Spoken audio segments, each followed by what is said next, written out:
Hello, my name's Robyn. I work for the Diocese of Melbourne, managing their Preventing Violence Against Women programme.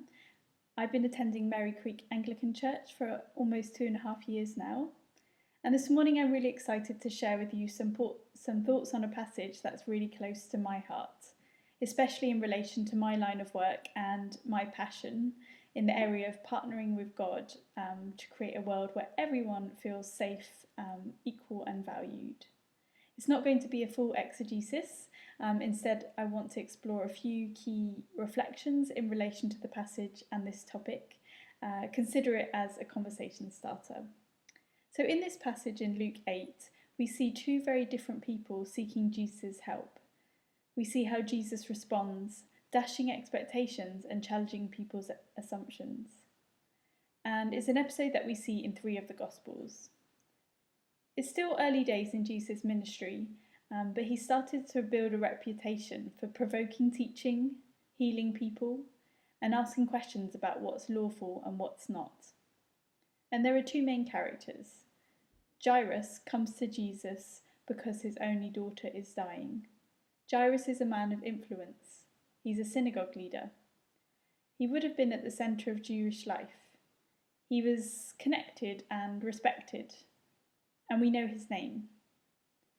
The other person is a woman, unknown and unnamed. She's been bleeding non-stop for 12 years. She is an outcast, considered unclean and unable to worship and live in community because of her condition. According to Leviticus 15, verses 25 to 30, her bleeding made her ceremonially unclean and required her to socially distance. Merely touching someone else would have also made them unclean. She was most likely shunned, even by her own family, and she's endured 12 long, lonely and probably painful years of this. Both of these people have a sense that maybe, just maybe, Jesus might be the answer to their desperate situations. And both take a risk in approaching Jesus, and in doing so publicly. But we also have to remember that there's the crowd there and the disciples, and that most of the passage takes place in this public setting. In fact, the passage opens with crowds waiting for Jesus and welcoming him.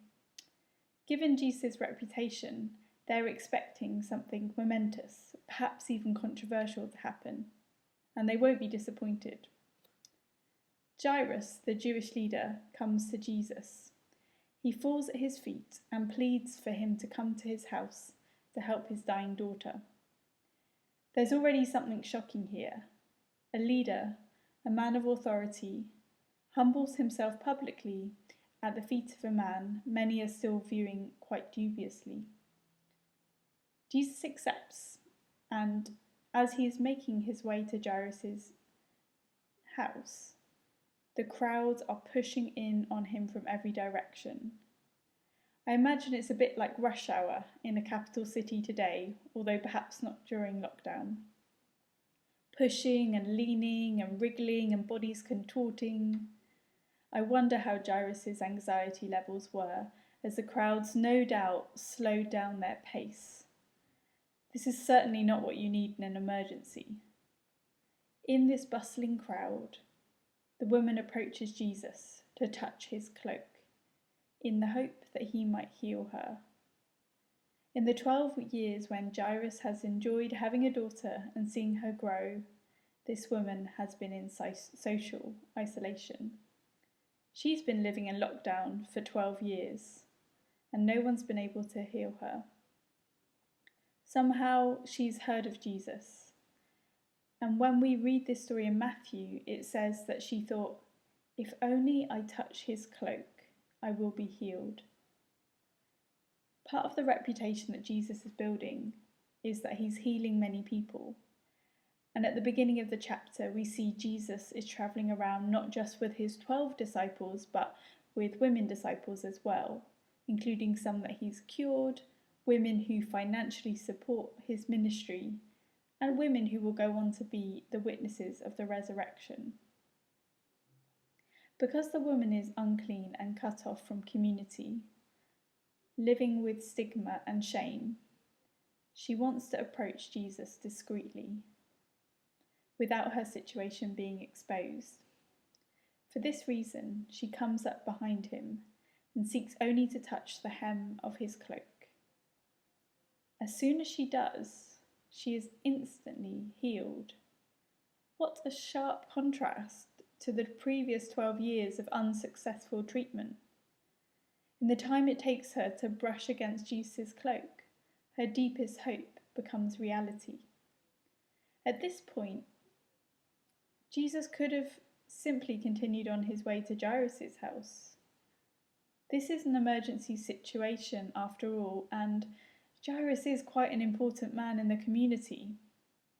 However, much to our surprise, Jesus seems to stop and ask the crowd, "Who touched me?" Everyone seems to deny it, and Peter even seems to slightly mock Jesus' question.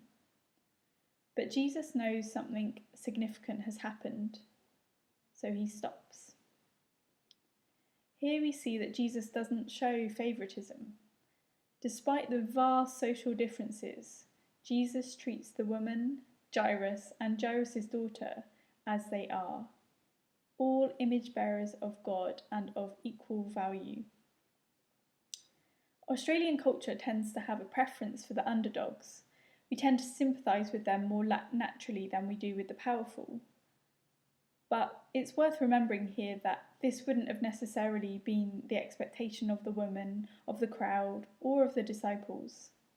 In fact, the woman was probably expecting Jesus to respond with a sharp rebuke or a critique for making him unclean.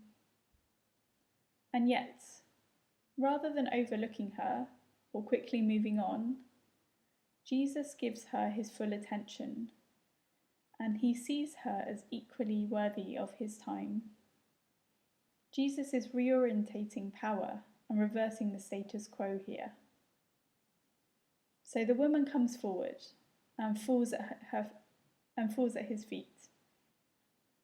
Unlike Jairus, she does so trembling.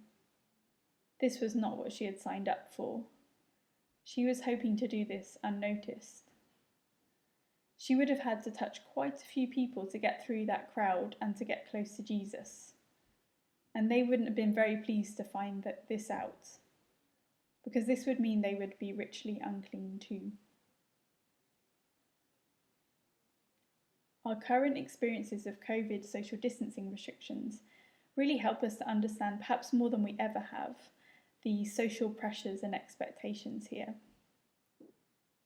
In the presence of the people, in response to Jesus' question, the woman tells her story. Remarkably, Jesus has created a space for her to speak publicly, to share her story, and to have her voice heard. This would have been very countercultural. Jesus listens without interrupting and treats her with respect. And then, instead of rebuking her, he publicly honours and commends her before the crowd, affirming, "Daughter, your faith has healed you. Go in peace." We see that physical healing is not enough. He also wanted to heal her socially, to restore her to community. And that's what he does when he says, "Your faith has healed you." And he uses intimate language of daughter, which includes her as a valued member in the family of God. Even if her family has shunned her, she is a daughter in God's eyes, precious to him, just like Jairus' daughter was to her earthly father.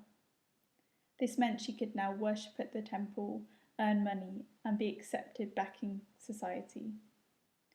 Jesus had used his power to draw her from the margin to the centre.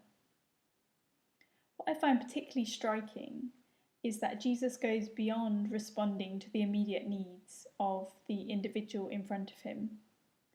He also sought to use his power to challenge the wider culture of his day and its unjust and harmful beliefs, expectations, and practices, which had denigrated and excluded the woman and others like her in the first place. He didn't just speak out and criticise, he also modelled another way. In the back of everyone's minds, of course, is also Jairus' daughter and the need to hurry. Then the bombshell hits. News arrives that it's too late. Jairus' daughter has died. I wonder how Jairus felt. Anger, betrayal, frustration. If only Jesus had been there sooner. If only he hadn't been distracted by the woman.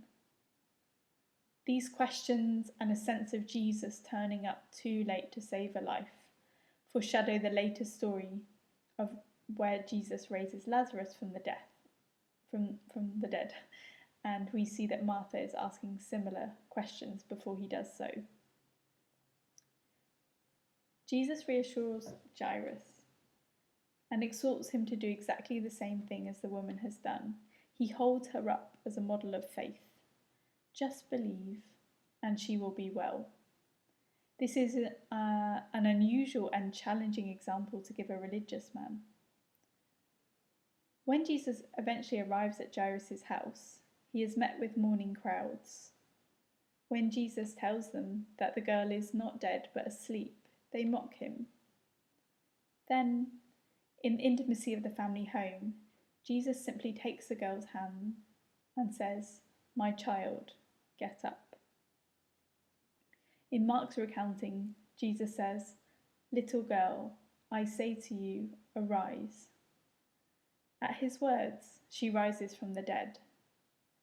This is the first resurrection story we hear about in the Gospels, and it's the resurrection of a little girl.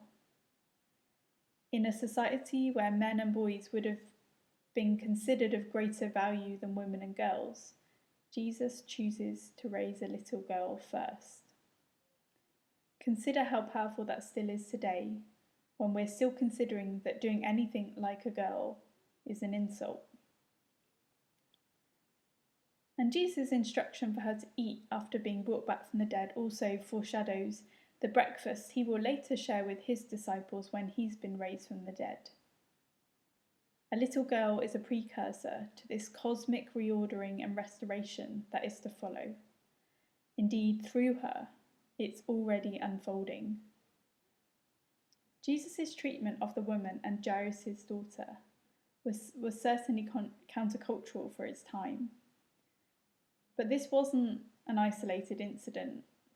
We see time and time again in the Gospels that Jesus' interactions with women are quite striking. He disregards discrimination and damaging cultural norms.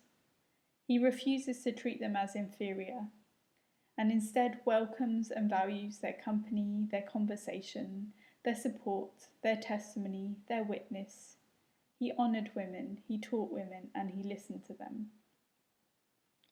When we look at the evidence and when we listen to women's stories, we see that the radical nature of Jesus' message and his example 2,000 years ago are still really relevant today and needed today. Sometimes we can overlook the fact that, to varying degrees in Australia, women still do not experience equal access to power, resources, and opportunities as men. Women who do face additional layers of discrimination encounter even more barriers. And there's still a normalisation of attitudes and behaviours that are disrespectful towards women. To paint a picture, women earn on average $242.90 per week less than men, and they retire with approximately half the level of retirement savings as men. Women spend twice as many hours on unpaid care work as men. Women are significantly underrepresented in sports coverage, parliament, in sources quoted by the media, and as leaders in the church. And as you will have seen in the video, violence against women is still highly prevalent. Most women will have one, if not many, Me Too or everyday sexism stories. So, what does everyday sexism in Australia look like today? It looks like sexist insults disguised as jokes. It looks like women's views being dismissed or their stories not being listened to, women being interrupted or spoken over in meetings, women and girls as sidekicks rather than protagonists in our films and in our books, or only portrayed in stereotypical ways. It looks like how, from every direction, women and girls get the message that their true value is in their physical appearance and in how appealing they are to men.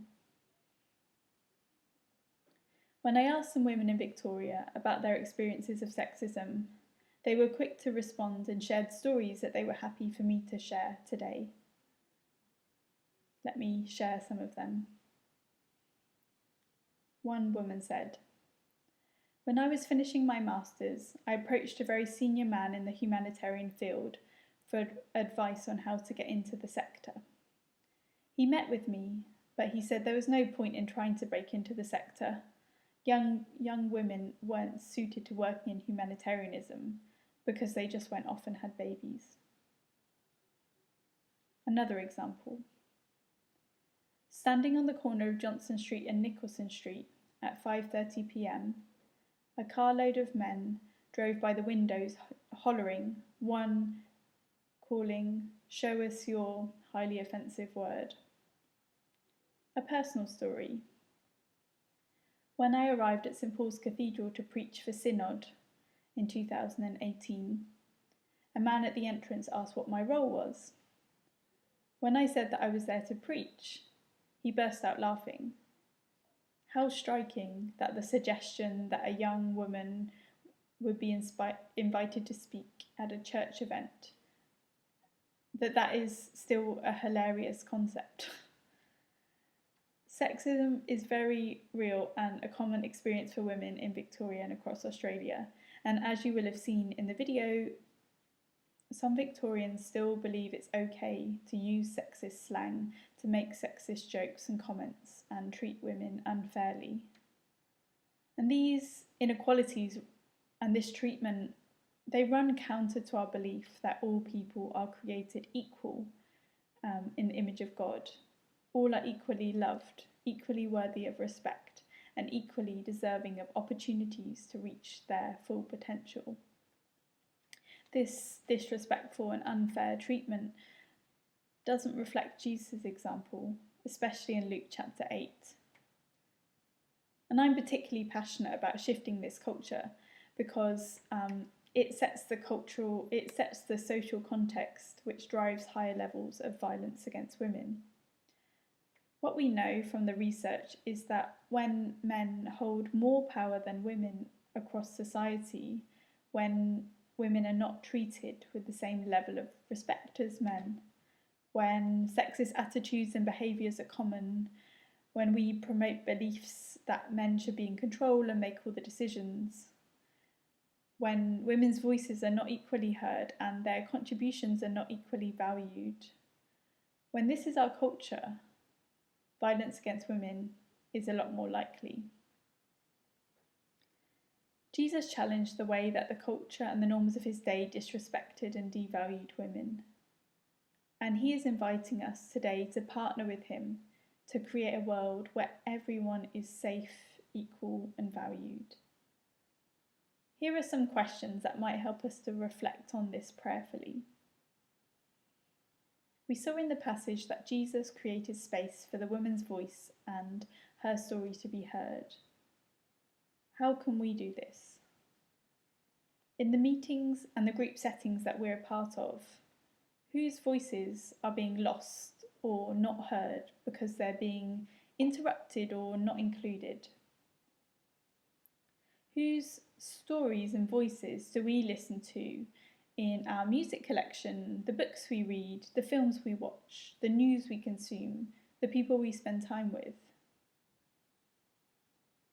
Jesus treated the woman with respect and he honoured her publicly. Where have you seen God's intention for equality between males and females not being fulfilled? In the spaces where you work, where you study, where you do sports, where you enjoy entertainment. What did you do when you saw this? And what could you do differently next time? And where might we have unintentionally absorbed messages about men being superior to women? How can we learn to recognise these messages that we've all absorbed without realising it and try to change these beliefs in ourselves? And then finally, in this passage, who do you automatically identify with? And why might that be? Why not spend some time in prayer identifying with a different character in the story and seeing how God speaks to you through that?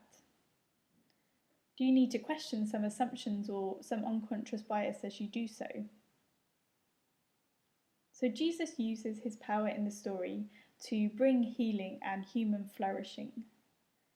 I wonder how we each use our power and influence. We all have power and influence to varying degrees, even if we don't realise it. Are we willing to partner with Jesus to shift the culture, including our own attitudes and behaviours, so that everyone can fulfil their potential and know life in abundance? I'll leave that with you to reflect on. Thank you.